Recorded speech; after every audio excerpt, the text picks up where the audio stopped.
Ba bum bum. Ba-dum. Ba-ba-dum. Ba-da-ba-bum. Ba-doom. Ba-doom. Ba-doom. Ba-doom. Ba-doom. Ba-boom. Ba-boom. Ba-boom. Ba-doom. Ba-doom. Ba-doom. Boom. Ba-boom. Ba-doom. Boom. Hey, welcome. Welcome to yet another episode. Actually, I'm just gonna gather stuff. Oh, look at that giant ravine border, chunk border. I don't know. It's kind of borderish. It's like interesting, like, and back up again. Weird. I need to actually chop down trees. I guess I can start here. Yeah, okay. So let me begin. Today, it failed in the Senate to pass Voting Rights Act. The bill was filibustered. Before the bill was filibustered, Manchin gave a very strong speech at the same time as Biden was giving his press conference. So Manchin did that in order to show his defiance of Joe Biden and the Democrats. So Manchin took a real strong stance against the Democrats and stood for the filibuster. Now the filibuster, and that pretty much kills the any agenda that the Democrats want to do. That pretty much kills it.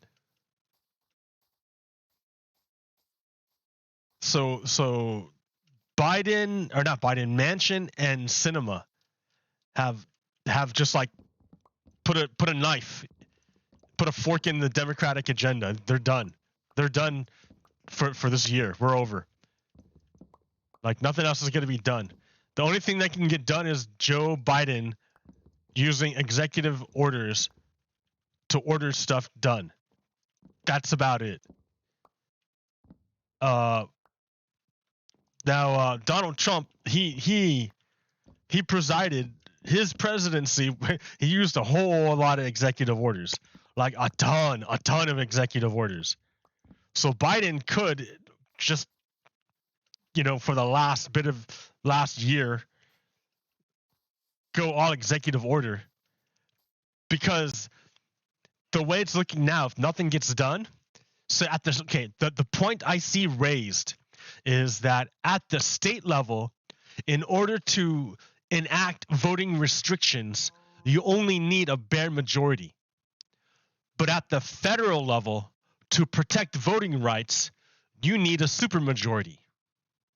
So you can't protect voting rights from the federal level, but on the state level, because you need a supermajority. But on the state level, it's easy to restrict voting rights because you only need a bare majority. So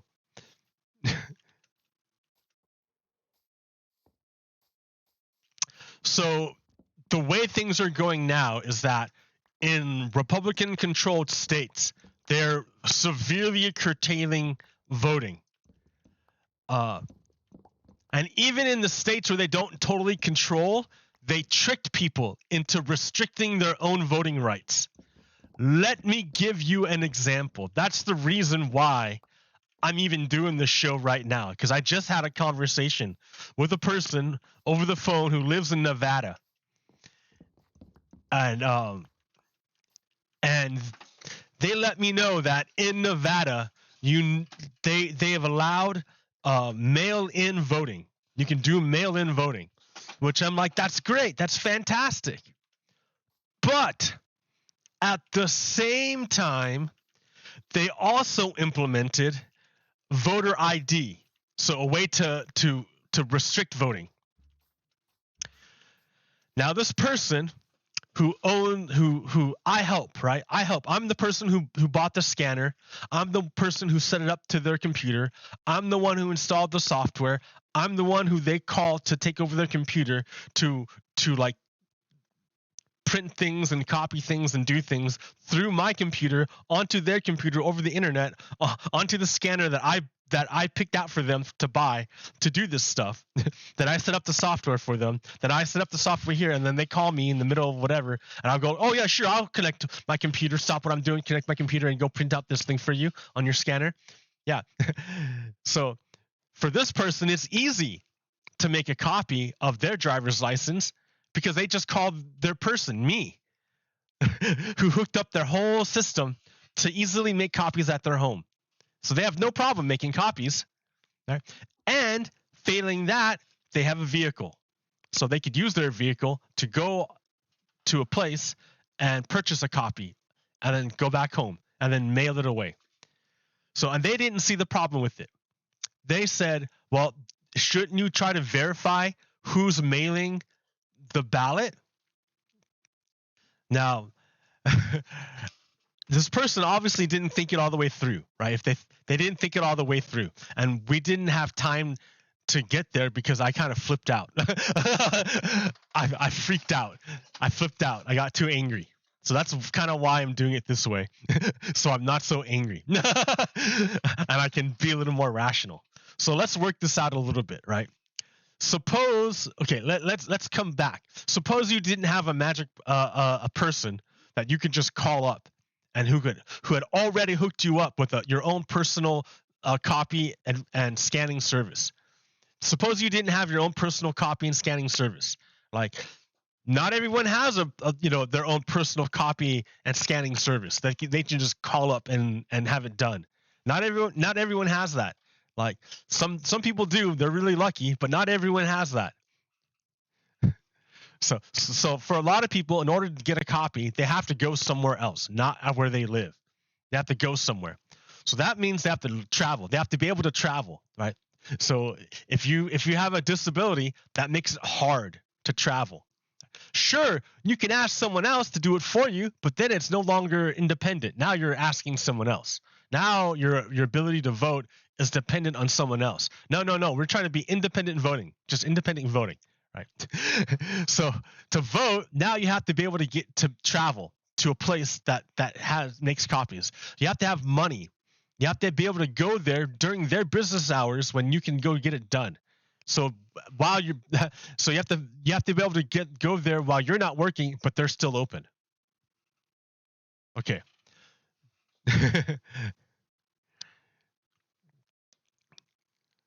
Then, but let's suppose you didn't have transportation. Like, what if this person who has their own personal copy service and who will like copy and print things for them from their own home?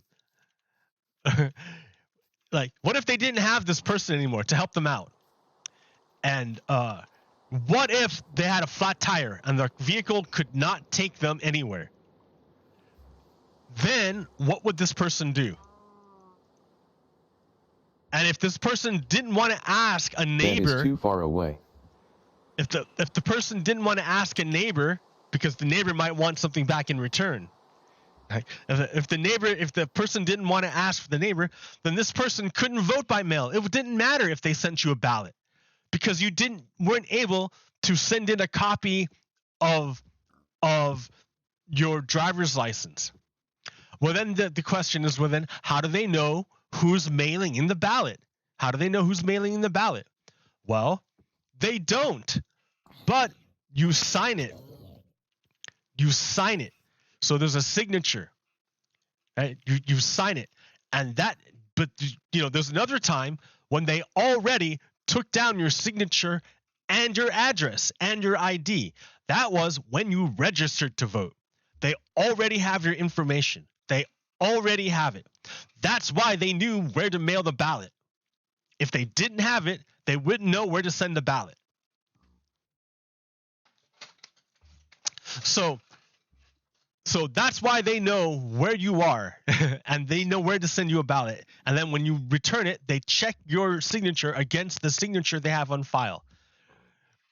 Then you say, oh, well, what if someone else just stole my ballot and filled it out themselves and mailed it back and they forged my signature? Well, then you, person, would not have gotten your ballot. and you would have been upset, and you would have maybe lodged a complaint, maybe not, maybe. But for sure, if you really, really cared about voting, you would then go down in person. If you didn't get which again, you need transportation, but come on, right? It didn't get mailed to you. Someone stole your ballot. So you go down in person to vote like it would be normally, like we didn't have mail-in voting.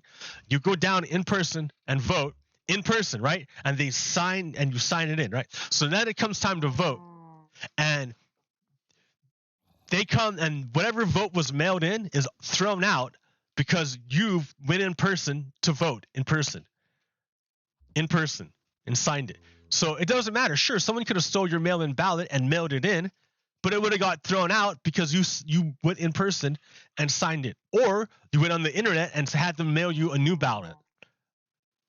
And then that fake ballot didn't work.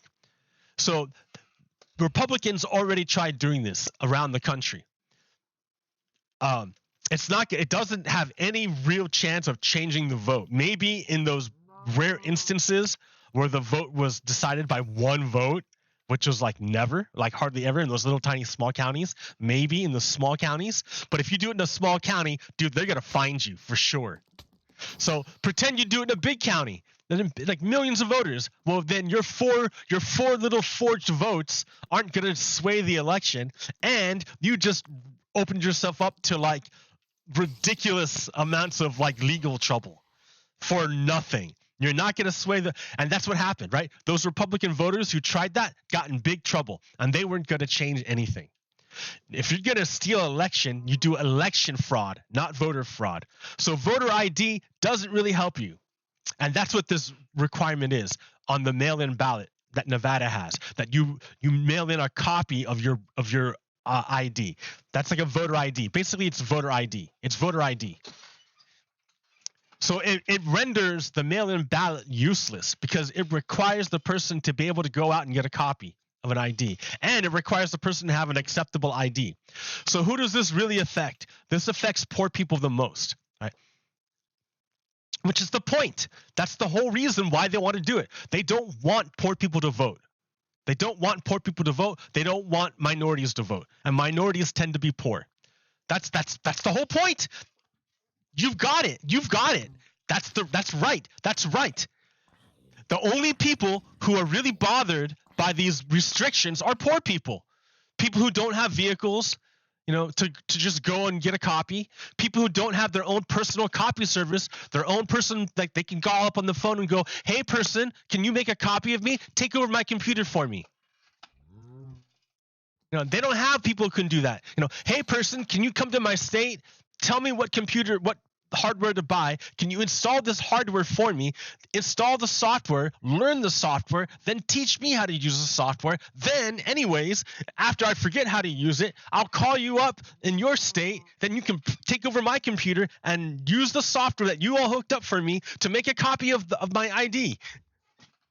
If you don't have that, I don't know why you wouldn't, but if you don't have that, then and you don't have a vehicle, how are you going to make a copy of your ID?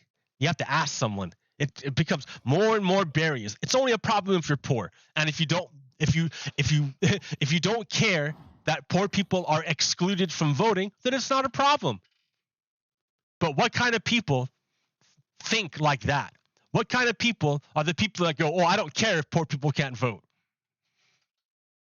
Fascists.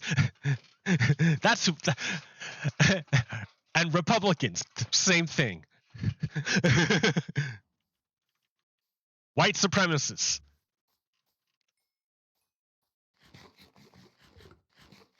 Remember Lee Atwater? He was the famous Republican strategist who said that the point of these policies is that, yeah, you might hurt some white people, but you're gonna hurt minority people worse. So, but my boomer mom, I'm sorry, but this person in Nevada, she got tricked. Didn't understand this. Doesn't understand that not everyone has their own personal copy service. Not everyone has access to a vehicle. Not everyone can just take time off work to go make a copy. which kind of defeats the whole purpose of mail-in ballots. Like, I mean, it's still better than not having it at all, the option at all, but still they killed it by having that requirement. Like they wrecked it by making that have a voter ID requirement. And the person was just tricked into going along with it and got mad at me for explaining why it was wrong. I mean, I was pretty angry too. I was like, what do you mean you support this? This is a terrible idea.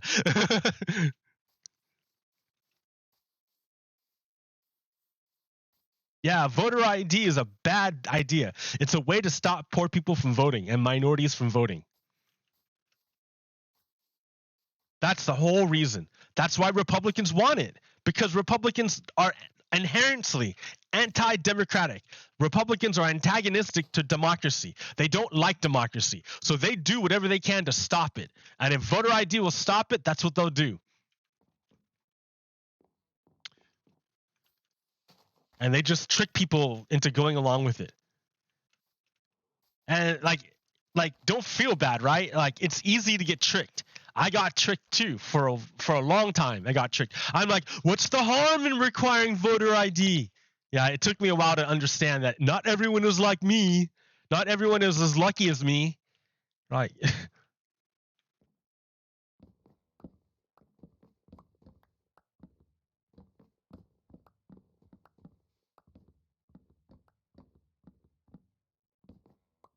It's just that we're in a high stakes. It's high stakes. Like, today is pretty significant because it signals the end of pretty much democracy in the United States. We're gonna move into a bad time because the states are gonna break apart into, like, they're not gonna break apart, but voting is gonna become pretty much irrelevant in Republican controlled states because they've moved in people into positions where, and the state legislatures in those states have made it so that they can discount the vote if it comes out a way that they don't like. They'll just say, oh, it's voting irregularities, we can discount it. Or the key official involved in it, we got rid of that person and we're going to leave it up to the legislature, which is Republican controlled.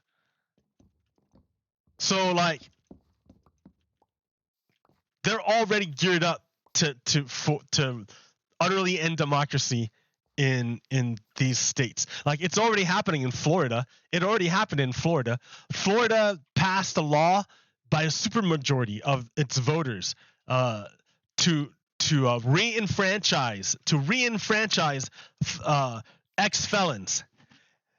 And the state legislature said, oh, we're going to nullify your vote, people. We're going to nullify your supermajority vote and put additional burdens on ex-felons so they can't participate in democracy. Because, why?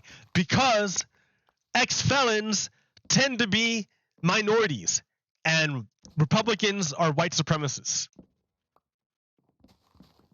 So white supremacists said, oh, we're going to override democracy in order to ensure white supremacy in Florida. So in a way, Florida is already a Confederate state, a Confederate controlled state. The people there are not free. They're under Confederate control. They're not represented by government. It's not a democratic government. The people aren't the representatives aren't democratically elected. There's voter suppression, gerrymandering, like outright just voter suppression by the legislature, overriding of the people by the legislature. Like, it's just outright. Like, no, we don't care what the people think. The people commanded the legislature of Florida to do something. Well, the legislature of Florida is a majority Republicans, and Republicans don't care what the people of Florida think, because Republicans believe in minority rule. There you go, and they demonstrate that. They demonstrate it. So any way that's what the whole deal is of Republicans. Any way to stop voting, they will do. And voting, voter ID is a way to stop poor people from voting. That's the exact reason why it exists. That's the whole point. Republicans don't care about the integrity of elections. They acquitted Donald Trump, who worked with Vladimir Putin to overthrow the election of 2016. Do you really think Republicans care about the integrity of elections? No, they care about raw power. It's obvious. It's obvious Republicans don't care about the integrity of elections. They helped overthrow an election. Remember the NRA? The NRA laundered Russian money and fed it to Republican candidates to defeat Democrats, so that they could then vote to remove sanctions against Russia. Remember that Russian spy, Maria Butina? Yup. Republicans don't care about election integrity. They want to overthrow elections. No, their whole deal is to overthrow democracy and to stop poor people from voting. That's their whole point. The whole point. I mean, Joe Biden asked a rhetorical question. What do Republicans stand for? We know what they stand for. White supremacy. The Confederacy. They are the reincarnation of the Confederacy. And Joe Manchin is the reincarnation of Robert E. Lee.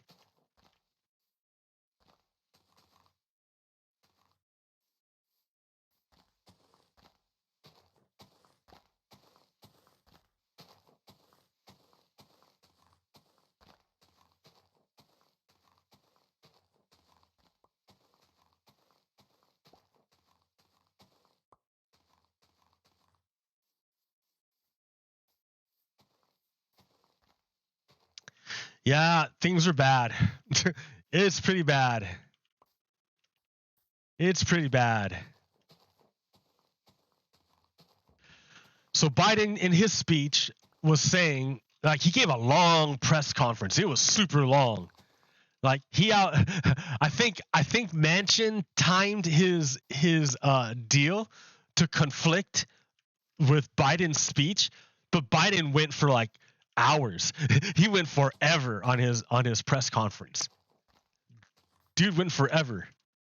And he didn't talk down to anyone. It was pretty cool.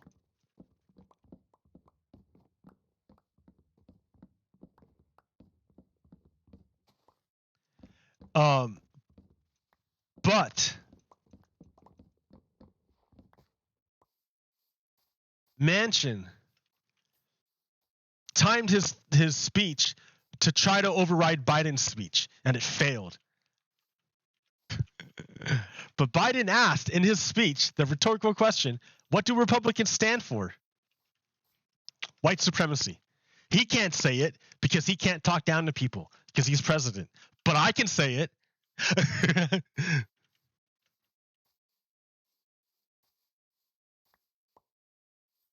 And yeah, Republicans stand for white supremacy.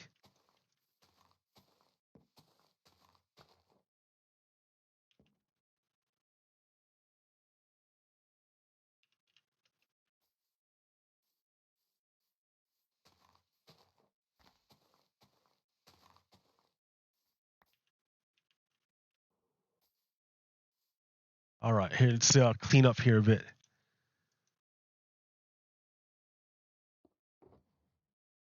Dark oak, dark oak, dark oak, dark oak, dark oak. I'll keep the apples. I'll keep the saplings. Everything else has got to go. Goodbye, goodbye, goodbye, goodbye, goodbye. Farewell, so long. Okay. All right.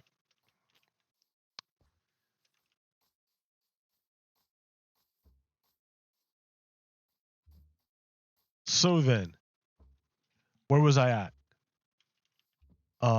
Biden's speech. I was going somewhere with that. Manchin. blah blah blah. Yeah, we're going someplace bad. I'm trying to figure it out. I'm trying to figure out what's the way forward here. Um,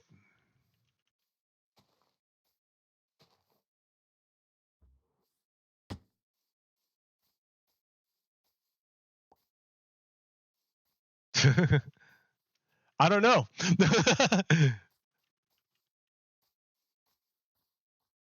I don't know.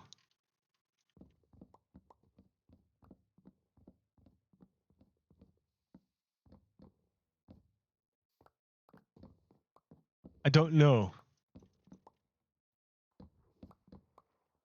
The Senate's done. We're done for any legislation now for the rest of the year until the election, and then until 2025 or 2023. That's the next term. Like Biden's gonna try to. He said in his speech he's gonna try to pass each part individually, but the reason why they tried to do the big bill, the giant bill, like they tried to begin. The reason why they tried it that way first was because it was going to be done through reconciliation. So you didn't have to worry about a filibuster. It could be a bare majority to pass it. That was the whole point. No one really liked having to do it in this big clump, but you had to get past the filibuster. Like, sure, we could go piecemeal, each one at a time, but the problem is that every time it'll be blocked by the filibuster. So Biden saying, okay, we're gonna go one at a time. He's essentially admitting, sure, okay, we're gonna let each one get filibustered because this is what Joe Manchin wants, and it's what Joe Manchin wants because Joe Manchin is a Republican. He's not here to help the Democrats. He's a Republican. He's here to wreck the Democrats, and that's what he's done. That he and Sinema have done that. They've been paid off.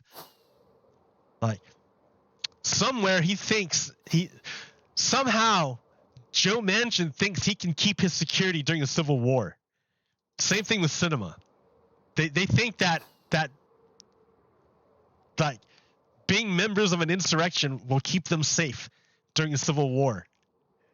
That's a pretty risky bet to make.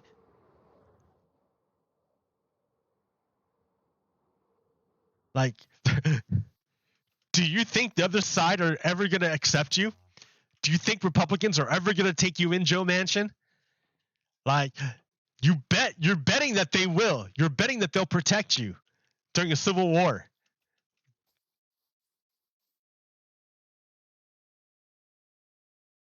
But if you're standing with them during a Civil War,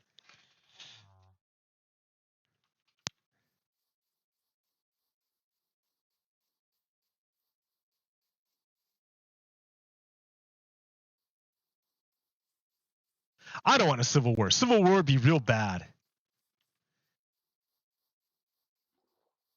But I don't know what we're going to do. Because this country was founded on democracy. And it looks like the federal government it looks like what binds us together is democracy. And if some states don't want to extend democracy to its citizens, doesn't that put us at odds?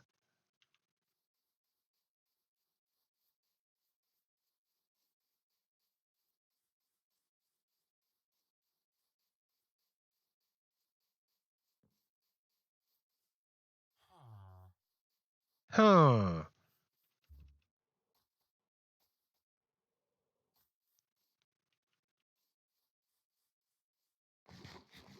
They've already tried to overthrow the government. They've already tried to do it. They've already tried to use violence. It already happened. I don't think it's going to happen again with violence that way. I think they're going to try legislatively through in each state. They're going to take over each state because they have the federal government locked up. Like even the Democrats, even with control of the House and the presidency, and well, they have a bare majority of the Senate, they can't get anything done. I mean, I think they got a Republican bill passed. Because remember, the Biden infrastructure bill was a compromise with Republicans. So the only way Republicans would agree is if it was a Republican bill. And the payoff was supposed to be, well, whatever we don't get in the Biden infrastructure bill, we'll put into the Build Back Better, the BBB, and then pass it through reconciliation. That was so it was okay to pass a Republican bill as long as we got to pass a Democratic bill. But Joe Manchin killed that. He killed it. He killed it.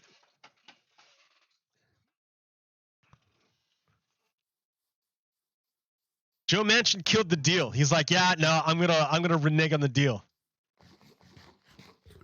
So Joe Manchin killed that deal. And then he's going to kill the rest of the Democratic agenda. I think Joe Manchin just wants. So I don't know. Like, there's a few ways you can look at it. Is Joe Manchin corrupt? Like, I don't think he's not stupid. He's obviously not stupid. So is he corrupt? Is the whole Democratic? But here's the other thing, right? I haven't seen anything happen to Joe Manchin or to Sinema, Kyrsten Sinema. So like it's they're acting as if they're like Sinema and Manchin are acting as if they're Republicans, like really like the opposite of Democrats. But the Democrats aren't punishing them for anything. They reward them. The Democrats said, here, have a committee. Here, chair this. Here, Joe Manchin, America needs to move to green energy. America needs to move past hydrocarbons and move to a brand new future of green energy. This is so important that America moves past our dependence on hydrocarbons and is a leader of innovation into the future with green energy, carbon-free energy. So let's give this very important committeeship to Joe Manchin, owner of all these coal mines.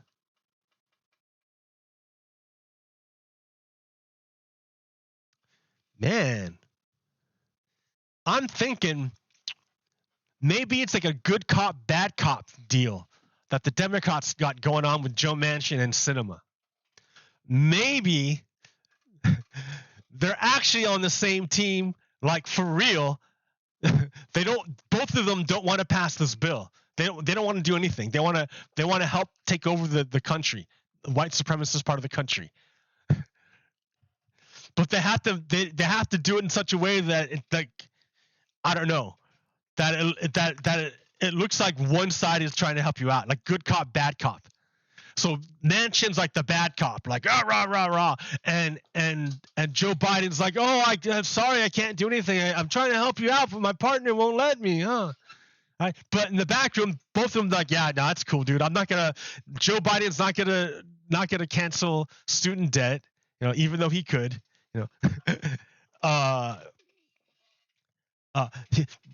Joe Manchin's not going to suffer any repercussions for essentially murdering the entire Democratic agenda. Neither him nor Sinema will suffer any consequences from the Democratic Party. Joe Manchin, who just killed the Democratic agenda, you must shepherd. You the owner of coal mines, you must shepherd America into the green energy future. Owner of coal mines, you hold the little tiny baby of green energy in your hands and nurture it for the future of America. Yeah, okay, Biden, sure, Democrats, sure, yeah, sure. Manchin's just bucking the party. Sure, okay. That's why you reward him, a coal baron, by giving him the committeeship over energy. The most important thing ever.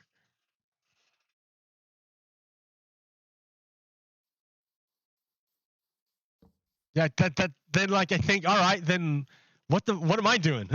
What am I doing? Like, am I the idiot? Am I the dumb one here? Like here I was like, run. and actually no, I was getting played the entire time.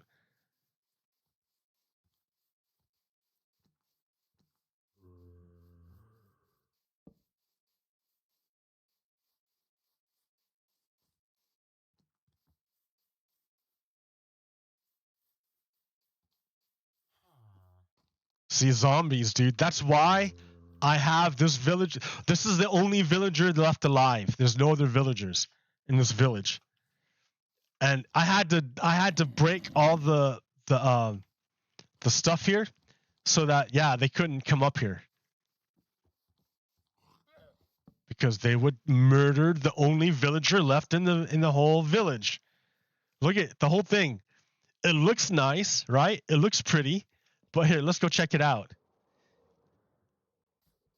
It's empty. There's no one here.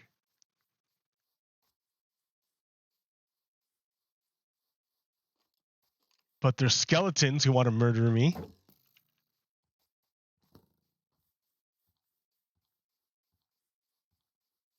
And creepers that want to blow me up.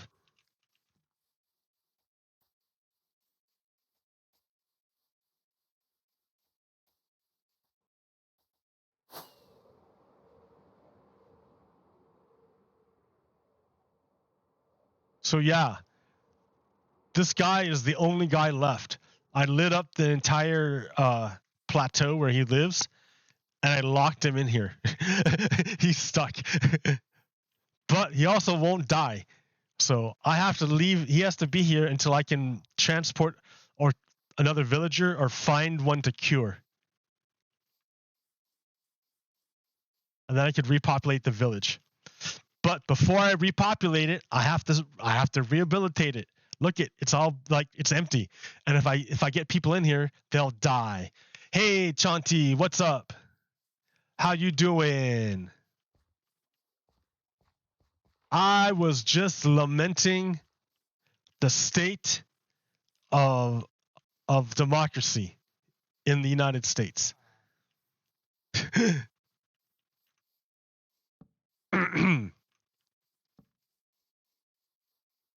Lamenting the state of democracy in the United States. That's what I'm doing. That's how I am. Lamenting. I'm not. Yeah. Angry. Hey, there's a spot they can jump up on. How was school today? What did you learn about? What did you learn today in school?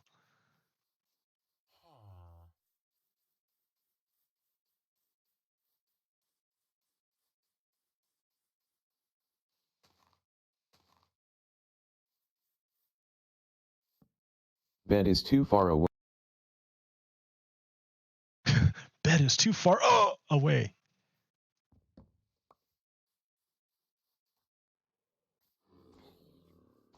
Burn, zombies, burn. Oh, I could have saved him.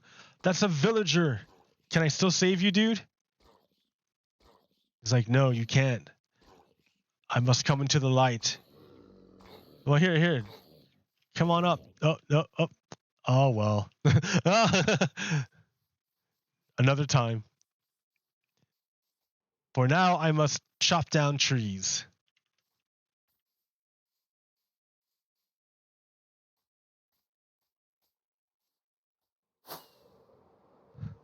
So that's a possibility. So, yeah, it's a possibility that the Democrats the Democratic Party itself is complicit with the whole Joe Manchin thing, because I have not seen any repercussions to Joe Manchin for murdering the Democratic agenda. You would think in any other organization, if you like destroyed the project of the organization, there would be repercussions. If you, however, if so, that makes me wonder: is the implosion of the Democratic agenda the project? Which is why he's not being punished. Like, the whole point was for the Democrats, for the agenda to implode. Like, that was the whole point. So that to not pass anything, to not get anything done, to facilitate the slide into oligarchy. I don't know what I would do if I thought that the Democratic Party were also equally as corrupt as the Republican Party. I don't know what I would do. I don't know what I like. Yeah, I don't know what I would do. I don't know what to do with that. To do with that thought.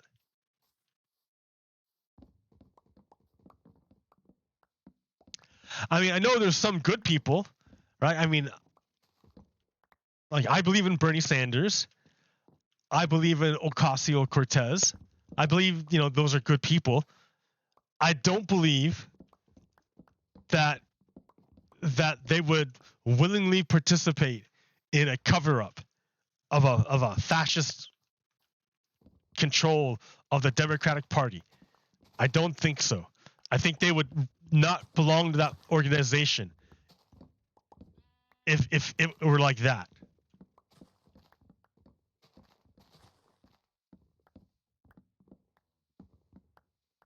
But then that makes me wonder, is the Democratic Party powerless to enforce any kind of sanctions against Sinema and Manchin?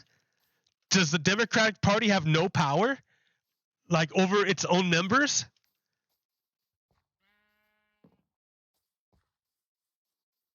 Like, you can't kick them out? Like, I know Sinema is being threatened with a primary, but, that's all fine and dandy, but that's like years away. Like, I need something immediate. Like, I want repercussions now, not like 4 years from now.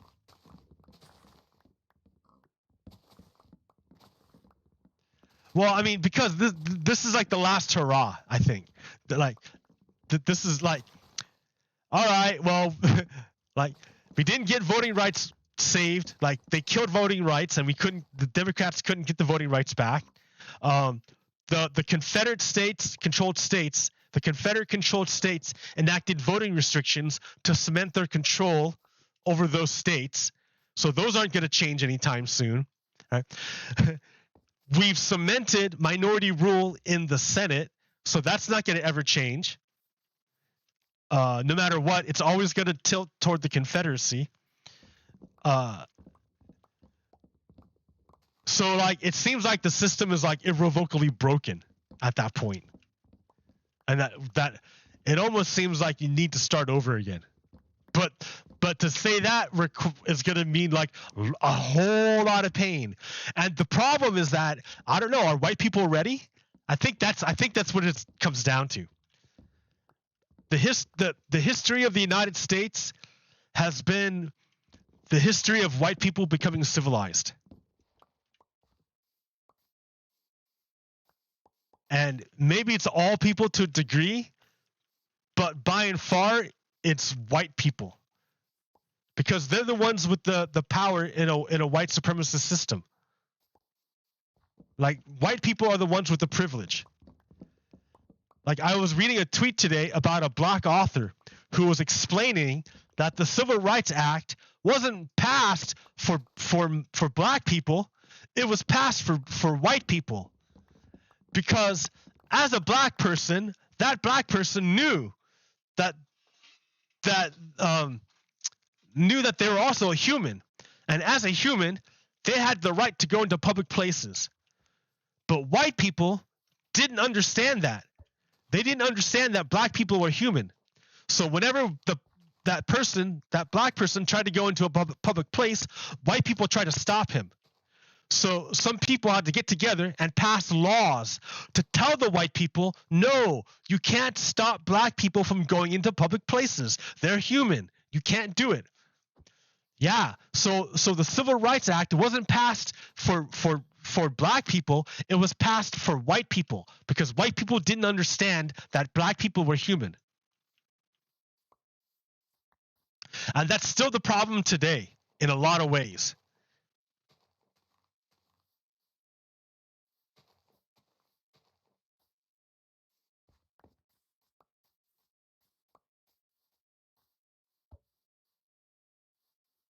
Like why would you not want, like, what would compel a person to support minority rule? What would compel? So do you know what minority rule means? It means that it doesn't matter how many people say or want something. If a few people don't want it, it doesn't happen. They have all the power, and all of these people have no power. That's minority rule. And Republicans and Joe Manchin believe in minority rule. They don't believe that people should have a right to say anything. That they don't believe that people should have a right to have a say in their government. Joe Manchin and Republicans don't believe that people should have a say in government. Joe Manchin and the Republicans believe that elite, there's a few elite people that know what's best for society, and that regular people shouldn't question the elites. Just let the elites do whatever they think is best. And Joe Manchin and the Republicans happen to be those elites. Isn't that weird?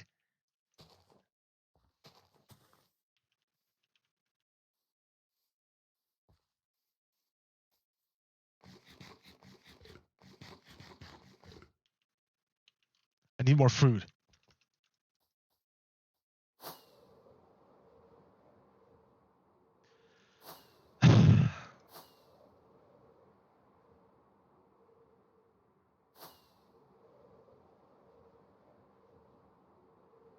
Yeah, I guess. Yeah. To believe in minority rule, a person would have to believe that they are the elite in the minority that would rule. That's what it comes down to. If you believe in minority rule, it's because you believe that you are in the minority and that you are elite and that you would rule, that you would have the power. Like, otherwise, who would willingly say, oh yeah, I think the best way to do things is for you to have control over all of us? Nobody would say that. But I can understand if someone says, hey, I have a good idea. What if I have control over all of you? You get it?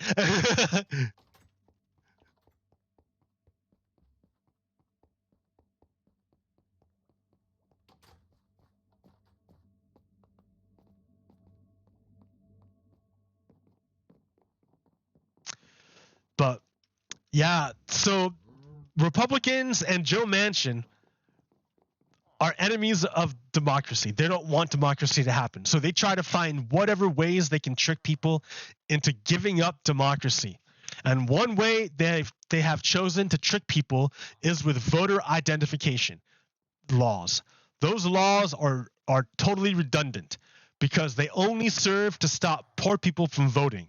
Now, if you're a Republican, you don't believe poor people should vote, right?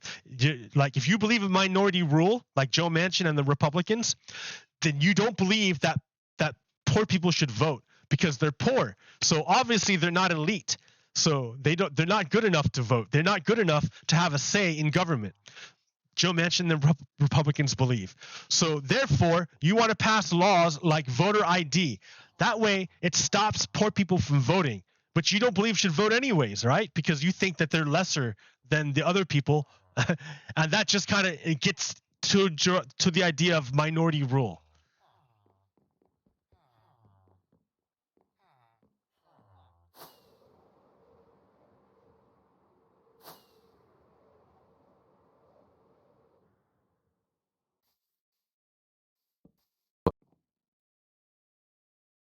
Yeah, we're at a crossroads in this country. Like, things were hunky-dory until white people were no longer going to be an absolute majority.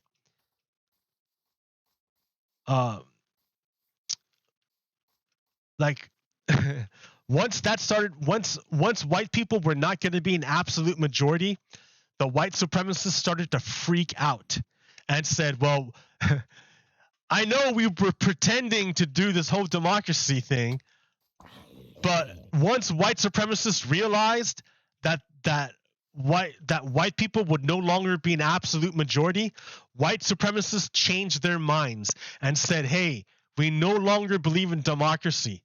White supremacists said, no, we don't want to do democracy anymore. We want to do minority rule where white people are ruling over everyone else. That's what white supremacy is. And Joe Manchin voted for that today. And Republicans stand for that. So when Joe Biden asks the rhetorical question, what do Republicans stand for? You know the answer. The answer is white supremacy. Republicans stand for white supremacy. I'm sorry, I think maybe like people wanted a happier like show today. But like, come on. maybe they got a trick up their sleeve. I don't know. I don't think so. I think Joe Manchin is set on white supremacy. Well, not that he's set on it, but he's been paid to accept it. And he's okay with it.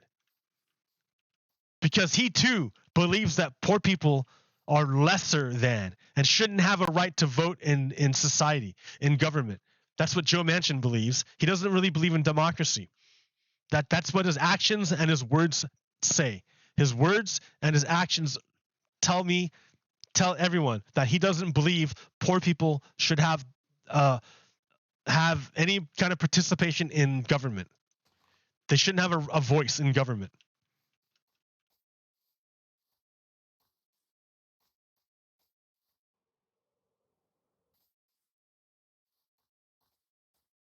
Yeah, I don't understand that. How could you even work with people like that? Like, I don't understand. Like, Joe Biden called McConnell his friend.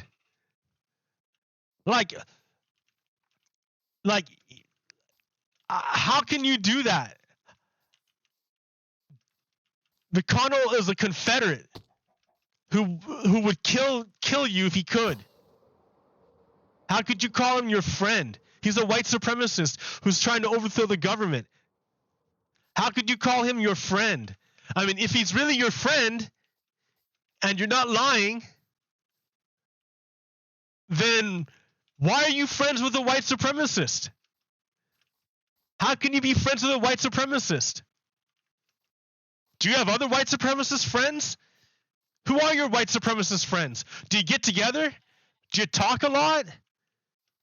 Do you have a lot of white supremacist friends? Joe Biden? Like, maybe that's why you don't really care so much if your agenda gets murdered by Manchin. Because you're a white supremacist too. I don't know. Because you have white supremacist friends. I don't have white supremacist friends. If I find out you're a white supremacist, you're not my friend anymore. It's pretty easy. But Joe Biden has white supremacist friends. And he doesn't mind if his white supremacist friends murder his agenda. and break promises, make him break his promise. Joe Biden promised the progressives he would pass the Build Back Better. He promised, and Joe Manchin stabbed him in the face. Not even in the back, in the face. He stabbed him in the face. That's his friend. That's Joe Biden's friend, a white supremacist. That's what happens when you have white supremacist friends. They stab you in the face. That's why I don't have any white supremacist friends. But Joe Biden does. I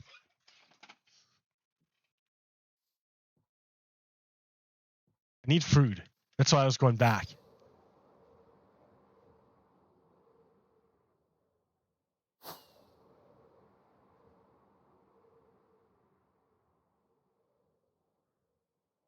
Wait, where? Whoa, okay, there's a village. This way. This way.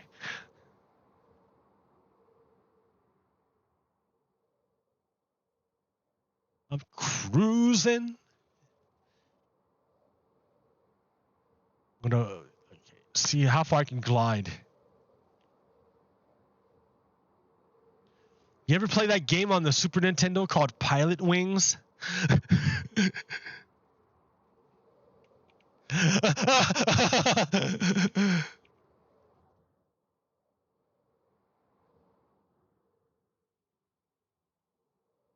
Okay. Let's see. Food. I need food. There, food.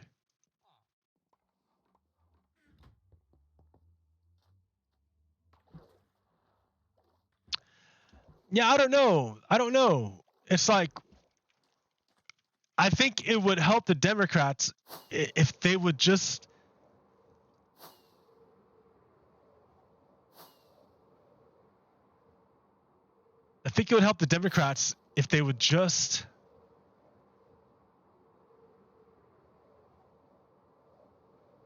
what's it called?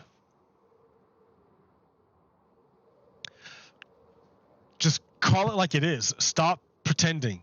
Stop pretending Sinema's a Democrat. Stop pretending Joe Manchin has any kind of like integrity. Stop pretending.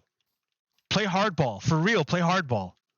You guys like it, like I don't know. It seems like Manchin and Sinema are doing okay with the Democratic Party if they don't suffer any repercussions. So I think the first thing the Democrats should do is to strip Manchin and Sinema of their committeeships. Manchin is obviously a coal guy, and he is the worst person to have chairing the Committee on Energy. He's the worst guy ever. By putting him on the Committee for Energy, it tells me Democrats aren't really serious about anything. You're not serious about anything.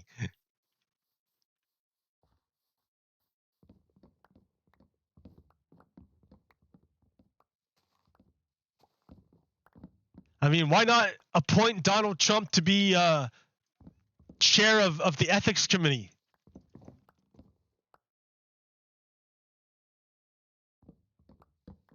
Why not? If same thing.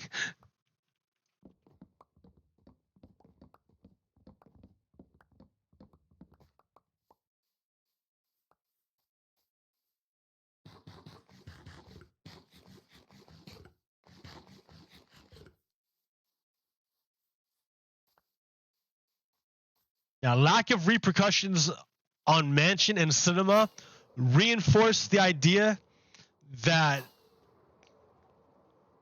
the Democrats weren't really serious with their proposals. It was just kabuki theater, meant to placate the masses while the elites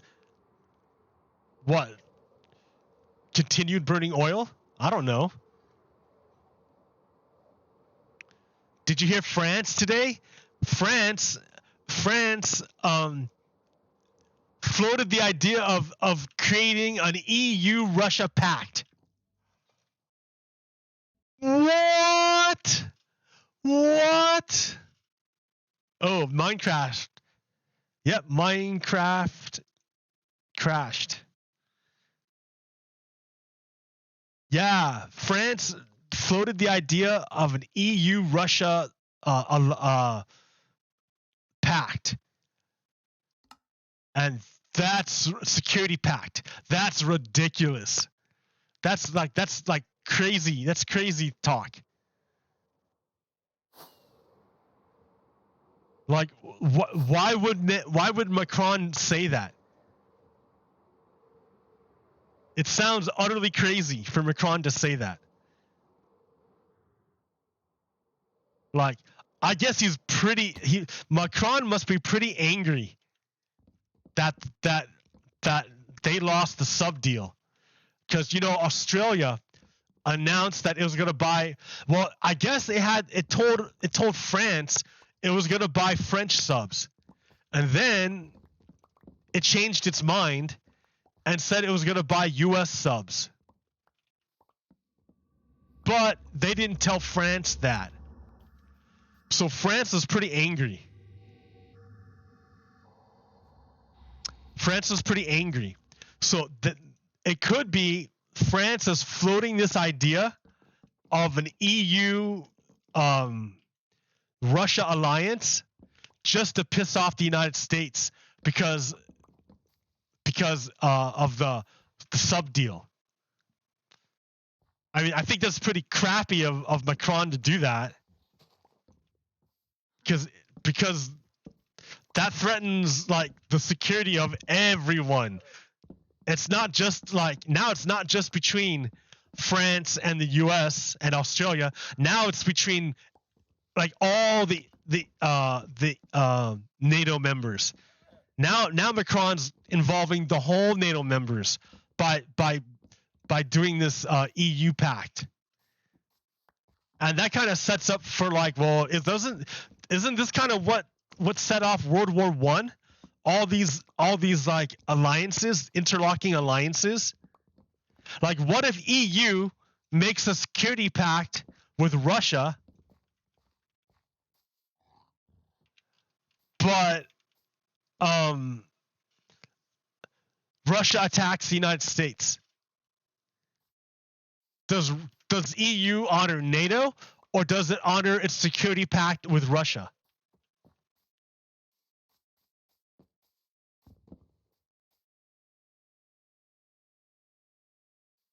So yeah, it's kind of a crappy move of France, of Macron, to do that. It was a bad idea. I understand that French pride was wounded, but come on, that's messing with NATO like this is kind of a big deal. It's kind of bad, in a real bad way, like more than just like a sub deal kind of way.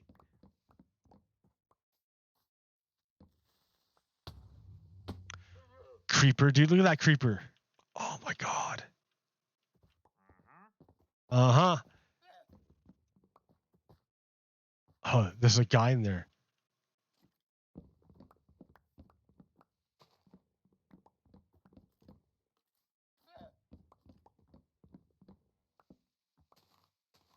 So yeah, interesting how the blowback from the sub deal, how that would manifest. I think that's interesting. I like it. It's pretty funny.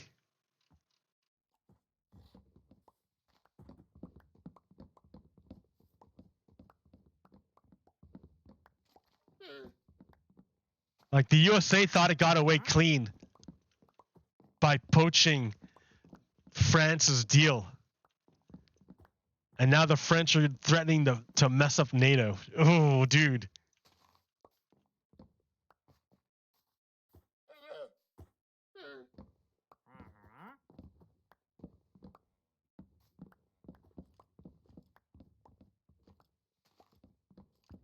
Do you even know what NATO is?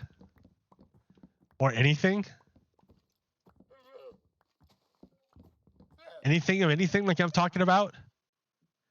Or am I just talking about stuff you have no idea what I'm even saying? All right, so NATO stands for North Atlantic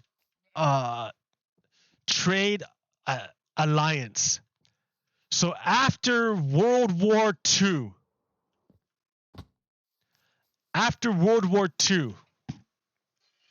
a bunch of the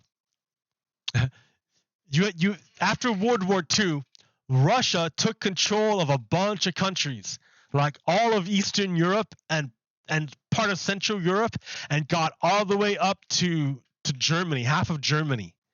And it controlled all of those countries. And all of those countries had to be communist and were under control of Moscow. And the people had to learn Cyrillic and a whole bunch of other stuff. Like it was pretty bad.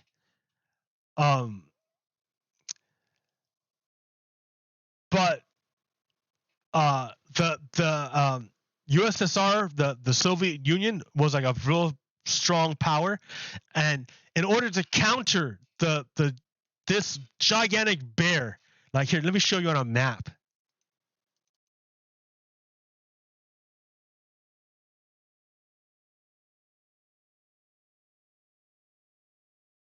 Oh, dude, where's that? Where's the good map? I don't have the good map anymore.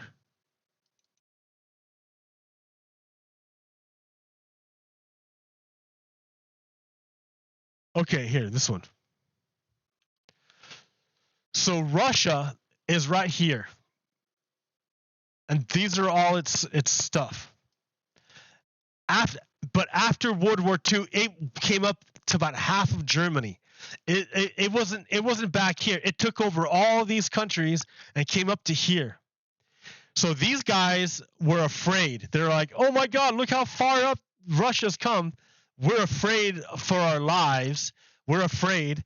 Let's make a team with the United States, and our team is going to be called NATO.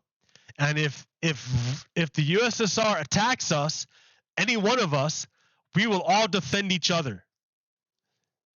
So that's the start of NATO, right? The beginning of NATO.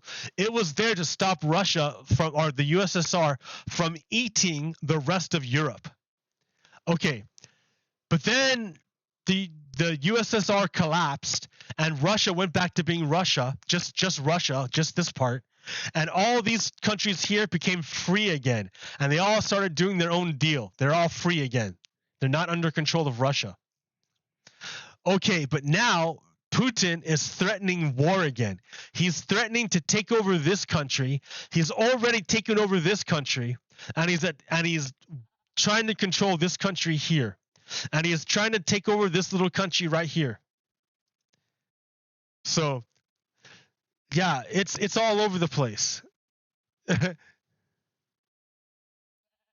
So NATO was developed to protect against Russia, against the USSR. And but France is part of it. But France, by saying, "Oh, let's team up with Russia," they're threatening that alliance, that old alliance. So yeah. Anyways.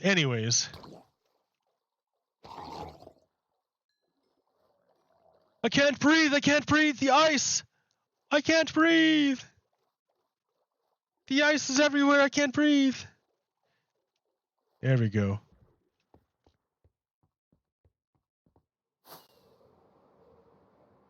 Yeah, NATO's pretty cool. Well, NATO's all right. NATO's NATO. NATO's its thing.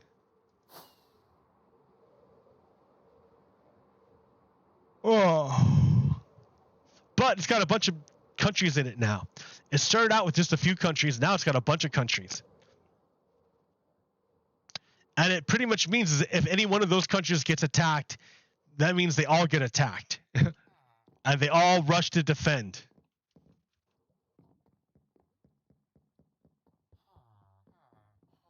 And this makes Putin angry because it makes it harder for him to attack the rest of the countries if they band together.